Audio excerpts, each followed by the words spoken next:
দুস্থ পড়ুয়াদের কলেজে ভর্তির ফি কমানোর আবেদন করা হলেও অধ্যক্ষ সেই আবেদন গ্রাহ্য করেননি।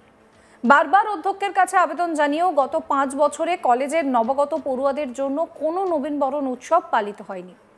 কলেজের শিক্ষক শিক্ষিকারা কলেজে উপস্থিত থাকলেও ক্লাস নেন না। এরপরই পড়ুয়ারা রেগে কলেজের অধ্যক্ষের ঘরে তালা লাগিয়ে দেয়। পরিস্থিতি বেগতিক দেখে তালা খুলতে ছুটে আসেন তৃণমূলের জেলা সভাপতি। দুদিন আগে ছাত্র বিক্ষোভে উত্তেজনা ছড়িয়েছিল পশ্চিম মেদিনীপুর জেলার ঘাটাল রবীন্দ্র শতবার্ষিকী মহাবিদ্যালয়।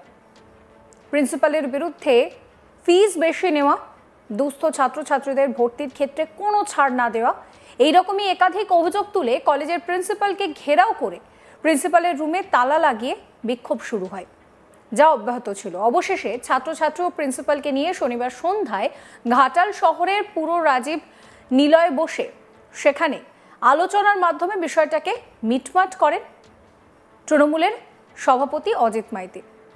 প্রিন্সিপালকে ঘেরাও করে পদত্যাগের দাবি উঠেছিল ঘাটাল রবীন্দ্র ভারতী মহাবিদ্যালয়। শুক্রবার ছাত্র বিক্ষোভকে কেন্দ্র করে উত্তেজনা ছড়ায়। প্রিন্সিপাল মন্টু কুমার দাসের ঘরের দরজায় তালা লাগিয়ে হাতে প্ল্যাকার্ড নিয়ে বেশ কিছুক্ষণ চলতে থাকে বিক্ষোভ। কলেজের প্রথম বর্ষের দ্বিতীয় সেমিস্টারের পড়ুয়ারা এই বিক্ষোভ দেখান।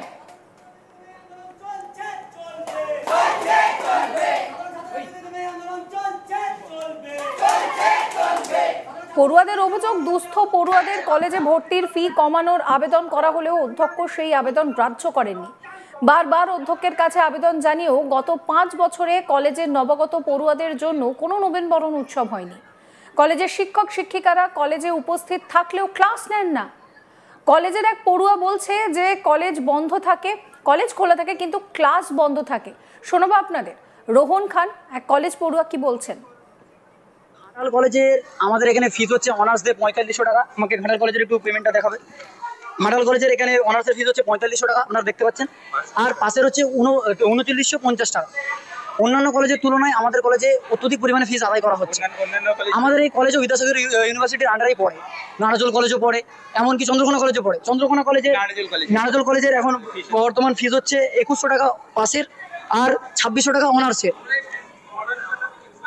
আমরা ফিস করানোর জন্য প্রিন্সিপালকে বহুবার জানিয়েছি। প্রিন্সিপাল আমাদের সাথে একমত হননি, আমাদের সাথে দেখাও করতে চাননি, আমাদের সাথে কোনো কিছু এই ব্যাপারে কোনো কথাই বলতে চাননি। বরং যারা ভর্তি হচ্ছে না তাদেরকে ফোন করে অফিসের স্টাফদের দিয়ে ফোন করে হুমকি দেওয়া হচ্ছে যে মার্কশিট আটকে দেবে, কাজ করাবে না, এক্সাম দিতে দেবে না। কলেজ ক্যাম্পাসে যাচ্ছে তাইভাবে লাঞ্ছিত বঞ্চিত আমাদেরকে শিকার হতে হচ্ছে। আমরা চাইছি এই ফিসকে যতটা সম্ভব নিম্নতর করে আনা হোক, নিয়মিত কলেজে ক্লাস হোক। ক্লাস হচ্ছে না, আমাদের কিছুদিন পর আর সেকেন্ড সেমিস্টারের এক্সাম, আমরা কিছুই প্রিপারেশন নিই না। এবার যদি ফেল করি আমরা 10 টাকার, তাহলে বলবে ছাত্রছাত্রীরা ক্লাস করছে না, কিন্তু আমাদের ক্লাসই হচ্ছে না ঠিকভাবে এটা। আর তাছাড়াও এই যে এত পরিমাণে দুস্থ ছাত্রছাত্রী যারা, তারা যে ছাড়ের একটা আবদার নিয়ে যাচ্ছে প্রিন্সিপাল স্যারের কাছে, প্রিন্সিপাল স্যারের মহৎ ব্যক্তি তিনি, যে তিনি যে ছাড়টা করবেন, তিনি ছাড় তো করছেন না, অপরন্ত তাকে ঘুরিয়ে সমস্ত দুস্থ ছাত্রছাত্রীদেরকে লাঞ্ছিত বঞ্চিত করছেন তিনি। আরেক কলেজ পড়ুয়া কি বলছে শোনাবো। বেশি পরিমাণে ফিস নেওয়া হচ্ছে। প্রিন্সিপালের কাছে গিয়ে কোনো কথা বলতে চাইলে তিনি বিভিন্ন ধরনের অজুহাত দিচ্ছেন, আমার এটা আছে, আমার মিটিং আছে, তারপরেও আপনি আমাদের সাথে ঠিকভাবে কথা বলতে চাচ্ছেন না। তিনি নিজে মুখে এটাও স্বীকার করেছেন যে তোমাদের ফিজের টাকায় আমি এই গোটা কলেজ ঠিক করছি। এই সব আমাদের জবাব চাই যে কি কারণে হচ্ছে। অন্যান্য বিভিন্ন ধরনের অন্য কলেজে সেখানে অনেক তুলনামূলক কলেজের ফিস কম। এটাই আমরা চাই যে প্রিন্সিপাল নিজে কথা, আমরা যে চাইছি প্রিন্সিপালের সাথে কথা বলতে, তিনি আমাদের সাথে কথাগুলো বলুক, আমরা ঠিক আন্দোলন নিজে থেকেই তুলে নেব। তিনি আসছেনই না আমাদের সাথে নিজে থেকে কথা বলতে, তিনি ওখানেই আছেন, এখানেও আসছে না। যতক্ষণ না তিনি আমাদের সাথে কথা বলবেন আমরা আন্দোলন চালিয়ে যাব। এই বিষয়ে কলেজের প্রিন্সিপাল মন্টু কুমার দাস কি বলছেন শোনাবো আপনাদের। কোনো বই প্রকাশ হয়েছিল ছাত্রছাত্রীদের, কিন্তু এখন তো স্বাভাবিক, কলেজ স্বাভাবিক, এবং আজকের যে আলোচনা তাতে করে আর কোথাও কোনো বাধা থাকবে বলে আমার মনে হয় না। আর ছাত্ররা তো ছাত্রসুলভই থাকে, কখনো কখনো তাদেরকে কেউ ভুল পথে পরিচালিত করে, তারই ফসল হয়তো গতকাল হয়েছে বলে আমার মনে হয়। আজকে তারা বলেছে যে তাদের যে কথাগুলো গতকাল বলেছিল, তাদের তৈরি করা কথা, তাদেরকে কেউ বলিয়েছিল, কথাই তারা বলেছে। অনেক সময় ভর্তির পোর্টালে দুজনের কাছে পাসওয়ার্ড থাকে, আপনার কাছে আরেকজনের কাছে। এটা নয় একটা অভিযোগ উঠে যে সে ফোন করে জানিয়ে দেয়, তারপরে ভর্তির বিষয়টা উঠে। হ্যাঁ বলি, অনলাইন অ্যাডমিশান সেন্ট্রালি ফার্স্ট সেমিস্টারে হয়, সেটা গভর্নমেন্টের পোর্টালে। আমাদের কলেজের যে second, third, fourth, fifth, sixth সেমিস্টারের যে অনলাইন পোর্টালে অ্যাডমিশান হবে, দেখা গেল কোনো স্টুডেন্ট এসে বলছে যে আমার থার্ড সেমিস্টারে অ্যাডমিশান হব, কিন্তু তার সেকেন্ড সেমিস্টারে অ্যাডমিশান নেই। তা কী করে এটা সম্ভব হয়? না, সেকেন্ড সেমিস্টারে তো অনলাইনে অ্যাডমিশান এবং ফর্ম ফিল আপ অনলাইনে বিদ্যাসাগর ইউনিভার্সিটিতে, ফলে আমরা কিন্তু ট্র্যাক করতে পারি না। কিন্তু যেই মুহূর্তে সে এসে বলে যে আমি থার্ড সেমিস্টারে ভর্তি হব, তাহলে তখন আমার কিন্তু থার্ড সেমিস্টারের ভর্তি পোর্টালটা ওপেন রয়েছে, কিন্তু সেকেন্ড সেমিস্টার তো সাইমেলটেনিয়াসলি ওপেন নেই। তাহলে যখন কোনো ছাত্র বা ছাত্রী এসে বলছে আমি থার্ড সেমিস্টারের ফিস দিতে পারছি না, তখন দেখা যায় যে সে সেকেন্ড সেমিস্টারে ভর্তি নেই। তাহলে কিছুটা সময়ের জন্য আমাকে থার্ড সেমিস্টারের ভর্তি অফ রেখে সেই ছেলেটিকে বা মেয়েটিকে বলতে হয় যে তুমি এই মুহূর্তে সেকেন্ডের ফিজটা ফিল আপ করো, ক্লিয়ার হলে তবে আমরা থার্ড সেমিস্টারে সে আপগ্রেড হবে। This is the thing.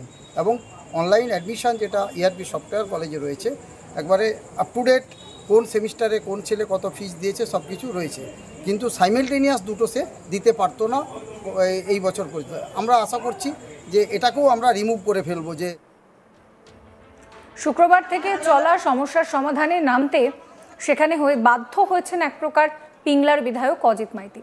তিনি কি বলছেন শোনাবো। সবাইয়ের উপস্থিতিতে এবং আমি প্রিন্সিপাল সাহেবকে ডেকেছিলাম, অনুরোধ করেছিলাম যে আমরা বসে একটা ডিসকাশন করতে চাচ্ছি।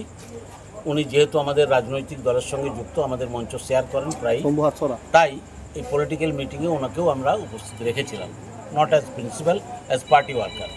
অভিযোগটা কি পেয়েছিল? অভিযোগ কিচ্ছু না, 186 না 66 যেটা আছে, যেটা নিয়ে তোমরা খুব মাথা ঘামাচ্ছ, সেই ব্যাপারে আমাদের ছাত্রদের বা আমাদের কর্তৃপক্ষের কারুর কোনো কিছু বলার নেই। এটা কলেজের ম্যাটার, কলেজ যা ডিসিশন নেবে, ওইখানে কলেজকে কেউ কোনো অনুরোধ উপরোধ করবে না। কলেজের যা সিদ্ধান্ত কলেজ কঠোরভাবে নেবে, কোনো রকম কাউকে ছাড় ফাড় করার কথা স্টুডেন্টদের পক্ষ থেকে বলা হবে না। সেকেন্ড, যেটা বলা হয়েছে স্টুডেন্টদের পক্ষ থেকে, এবং আমিও যার সাথে একমত, যে সাধারণ ছাত্রছাত্রীদের কথা ভেবে যদি অন্যান্য কলেজের সাথে ঘাটাল কলেজের টিউশন ফিজ খুব এক্সক্লুসিভলি বেশি হয়ে থাকে, এক্সক্লুসিভলি, আমার কথাটা মাথায় রাখুন, তাহলে আমরা ওনাকে রিকোয়েস্ট করেছি, জিবিকে, প্রিন্সিপাল সাহেবকে, যে এই ফিজ রিডিউস করার ব্যবস্থা করুন। কারণ আমাদের এই গ্রামীণ এলাকার কলেজ, এখানকার পরিবারের অভিভাবক অভিভাবিকারা, এদের ফাইন্যান্সিয়াল অবস্থা খুব ভালো নয়, ঘাটাল বন্যা কবলিত এরিয়া। তাই উনি কথা দিয়েছেন এটা বিচার বিবেচনা করবেন হিসেব। সমস্ত খবরের আপডেটের জন্য আপনাদের নজর থাকুক আজ তাক বাংলায়। চ্যানেলটিকে সাবস্ক্রাইব করবেন, নোটিফিকেশন পেতে বেল আইকনে ক্লিক করবেন, ফলো করতে ভুলবেন না আজ তাক বাংলার হোয়াটসঅ্যাপ চ্যানেলও।